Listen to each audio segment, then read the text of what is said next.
So we've got a little bit of news today, which is very appropriate to the topic of our panel, which is that the last hurdle, the last obstacle to the military ban on transgender people serving, the last hurdle was removed and the injunction was lifted. So that ban will take effect April 12th. So my first question was going to be, it seems like we've made so much progress. And yet, obviously, not enough. So Shane, why don't you start? Because this is obviously something very close to your heart. Yes. So I served actively. I transitioned while actively. And I was really instrumental in writing the academia, the policy, the standards of physical performance and fitness for this ban to actually be repealed. I spent probably about 8.5 years of my career doing so. To have this repealed, what this impact is to you personally is it creates a precedent for any sort of marginalized or unagreeable demographic of person. Let's not even generalize by people, but person, to be attacked and therefore subjugated.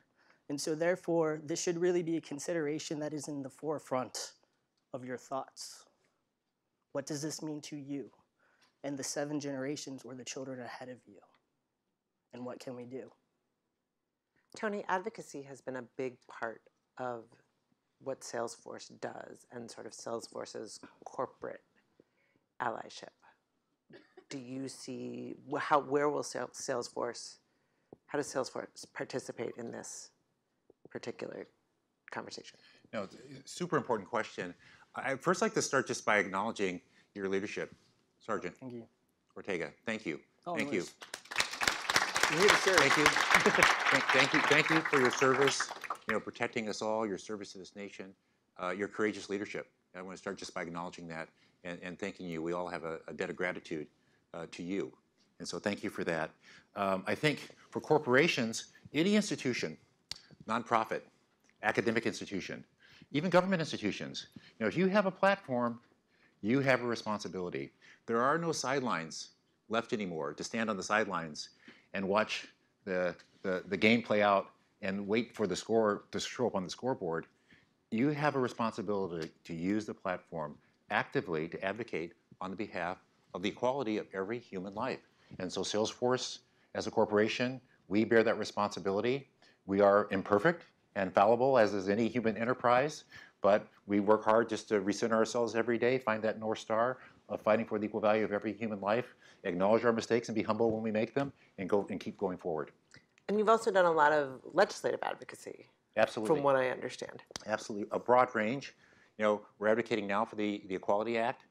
We have taken stands historically on equal pay, on LGBTQ rights in various states, from Indiana, which was a defining story for the company, to North Carolina, to Georgia, to Texas, where the rights of any, to your point, Sergeant Ortega, any marginalized community, it has the potential of their rights being taken away. We believe we have an opportunity and an obligation to use our platform to stand for those rights. So that's a kind of corporate allyship. I think the question of what does it mean to be a good ally to trans people is really important. And so, Candace, I'd like to start with you. Can you tell everyone what good allyship looks like? How does that show up for you in your work? Well, I think anybody who is a repressed community needs good allies that are, in a more privileged situation or privileged community. Like if you're a trans person walking around in this world, it already is hard for you. A good ally is somebody that sticks up for you on the street when you're about to get beat up. A good ally is somebody who's going to be there in a business situation or when you're just trying to use the restroom. It is so important for all of us in a diverse community to have these friends. And it doesn't have to be somebody stopping a fight. It's somebody when you're walking in for a job and think, I'm going to look at the qualifications of what this person can do, as opposed to maybe actually having to make an extra amount of work for us because they are a trans person in the workplace. Shane, and can you talk a little bit about what how allyship has showed up for you in places where you've worked or how you think about it now? So, from my perspective, allyship really is an internal reflection. You cannot be a proper ally if you haven't evaluated yourself. And by that I mean, like, how do you move through the world? How do you take up space? How do you sit? When you see someone that causes a stream of consciousness to come up from preconceived stereotypes or ideas, do you take the actual time to make yourself accountable for it and do the work for education? And once you have educated yourself, do you actually step into the shoes, in my case, the combat boots, and make that happen? So I think of that. For me, and I'm an indigenous person. I am Native American. When I move through the world, I use principles of my history and my culture in relationship to being also part of the African diaspora. And I use that consciousness of matriarchy to make sure that everything that I do acknowledges and pushes forward our women. Because I wouldn't be here without them. How do you look at your world? Those kinds of ideas. Yeah. In the corporate world, because in not just the corporate world, in any large institution, it's incumbent on the folks that are in the majority to be an ally to folks that would otherwise be marginalized. This is a lesson for me personally. It's super personal, that word ally, that was imprinted on me by my son. And so to this day, my son gave me this button, and I brought it up here, and I hope somewhere my son might be out there watching, or he sees the tape, and knows I still have this button. And about almost 4 years ago, he gave me this button, and it just simply says, Ally, names his college, of the Career Resource Center at his college. And he says, put this button on today and declare that you're my ally. And there's something powerful, you make that public declaration to be somebody's ally versus privately saying, well, I'm an ally, but then the headwinds come or the crosswinds come and you step away from that commitment. Super, super powerful. It doesn't mean you're going to agree. Does not mean you're going to agree on every single issue, political issue, social issue, every lifestyle choice. Doesn't mean that. But that means that you're going to stand with that person like family in any times of challenge and times of celebration. So it's important in the corporate world, in any institution, for those folks that are either intersectional or in the majority, to make sure you have a special responsibility to be an ally for someone who doesn't have your platform and might otherwise, their voice might be marginalized. I was really struck by when we were in the green room, and Candace, you were saying that 30% or more of the stress that a trans person feels often is related to healthcare. Yeah. And to access to healthcare, good healthcare, trans-positive healthcare. And I was hoping that each of you could talk about how you've interacted with the healthcare system, which is often a big part of, a lot of people, most people still get their health insurance through their employer. So it's a big issue within corporate America. And you all have such different paths and intersections with the health system. Yeah. So why don't you start? Well, when I first started my transition in '95, a long time ago,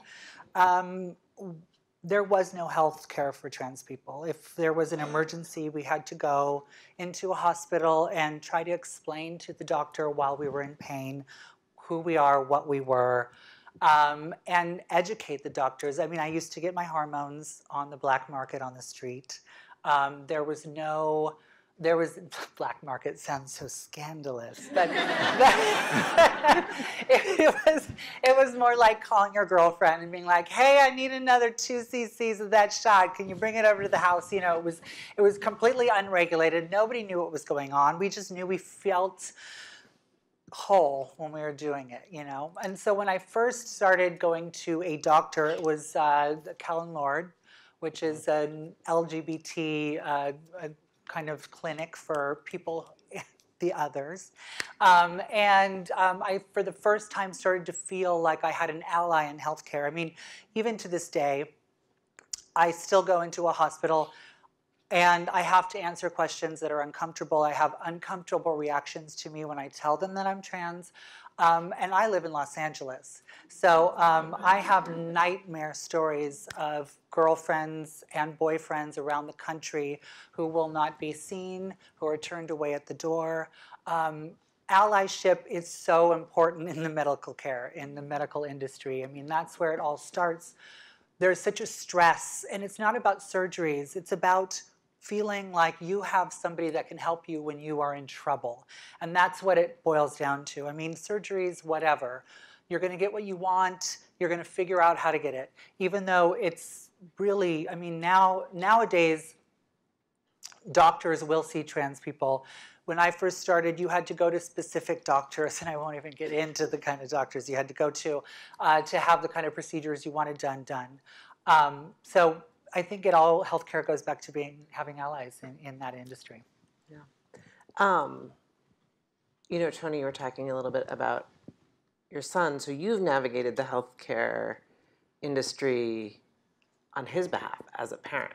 And as a parent, it's hard to imagine anything more wrenching than being an advocate for your own child's health needs. What did you learn from that perspective that you could then bring into the workplace as an executive trying to implement policies that are inclusive for the Salesforce community? Yeah, I'd say one thing is we should all recognize, now think about what's going on today, literally. Now more than ever, having health insurance, having health coverage, it's a right. It is an absolute right that every citizen, everyone in the nation is entitled to, right? And it's a privilege. And one of the things I learned was that in going through the process, because I worked for a company that had great healthcare coverage, it took so much of the stress, some of the stress, Candace, that you alluded to, it took those worries and that stress away. It was still a little bit of a challenge. You needed some kind of concierge service to kind of navigate what's exactly covered and what's not. But at the end of the day, great healthcare coverage was the thing that really transformed our family's life and allowed our family and my son to be himself and just be his full, authentic self. So I think that's just super, super important to underline that it's a right and a privilege. And then personally, one personal thing I learned is the importance of champions and advocates, and to your point of allies. And in this case for us, the UCSF hospitals, and by just strange coincidence, it was the Benioff Children's Hospital that had a child and adolescent gender clinic. Strange coincidence. Now I work for Mark Benioff, and Mark and Lynn are the benefactors that are, the principals, patrons behind this thing. And the idea of folks that have the ability and the means to make a difference, to stand for rights, for providing for healthcare for all range of issues. But this one in particular, the difference that you can make, you're just transforming lives, millions and tens of millions of lives. So everyone can make a difference. Some of us are blessed with this privilege. We should be fighting for the rights of others who, for whatever reason, they're being denied this right in this nation and around the world. And Shane, you did your whole transition within the VA.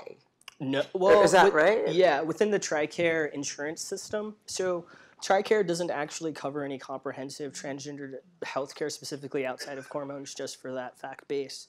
And so, I live in a rural area, and I'm only entitled to TRICARE benefits because I am a retired disabled veteran.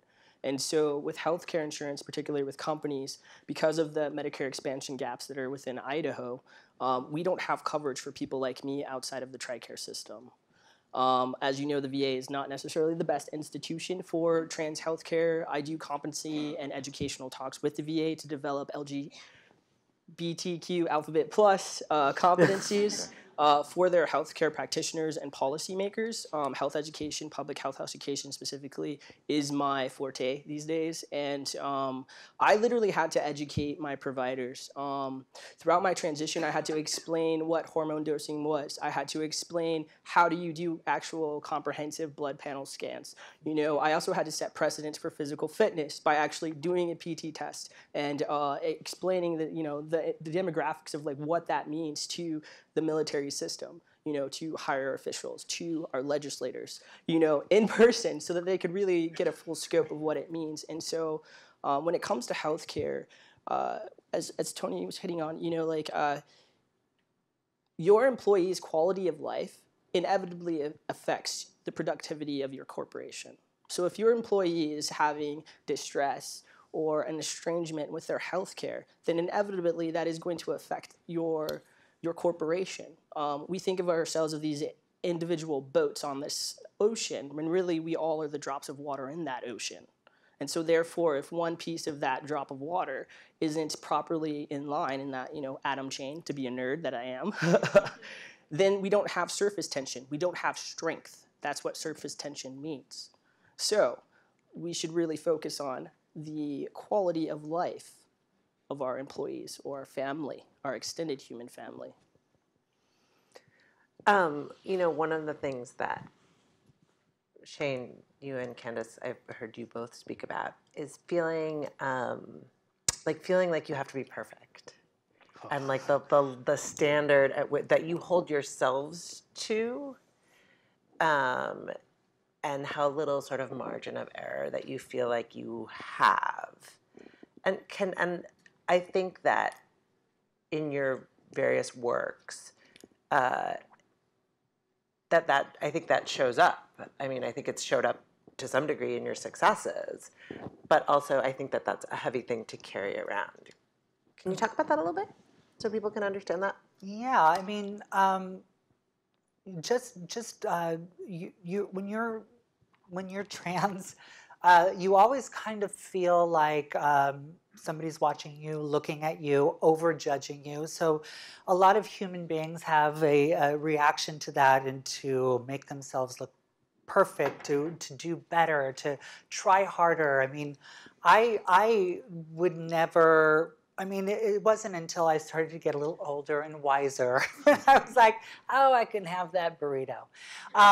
So I'm okay with that now, you know. But I think when I was younger and insecure and I had to be perfect and I didn't have as many allies, it was so important for me to present this perfect image of what an actress should be. And it weighed on you. It kept you from doing things, having relationships, you know, just being a social person in society because you were working so hard in this image and what you should be, you know. Yeah. And Shane, that looked different for you. Oh God, it was crippling.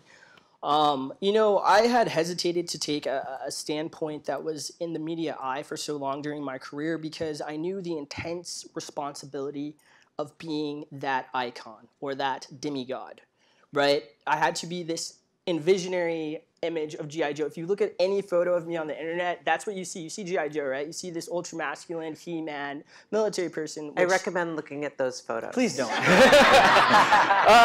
But please don't.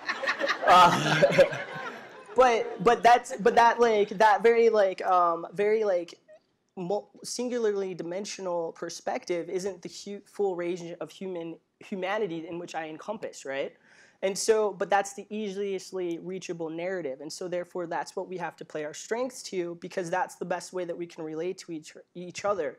This can be discussed in all of our society. We have this internal anxiety that's created by the strife that is inherent to being a human being, to being foul, for not being perfect. But in that imperfection is our perfection, right? So like, for me, I literally had to embody everything that was the perfect masculine service member in order to even open the door for conversation, you know, in Washington. Every bit of that, right? There couldn't be a sidestep or a weakness, and so that does weigh down on the psyche of the person. It's emotional labor that also takes physical exhaustion. But I also have to say that being somebody in the public eye means so much to our community. And when I first started on Dirty Sexy, there were no trans people on television.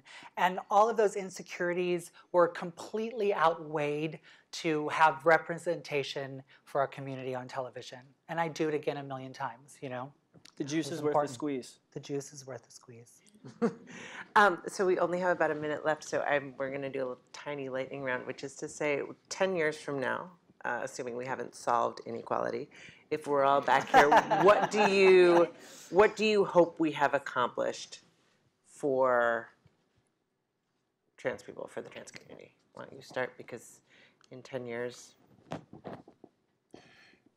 One is the healthcare, right? And the things that are open to debate now are decided unequivocally, and that this is not even a conversation.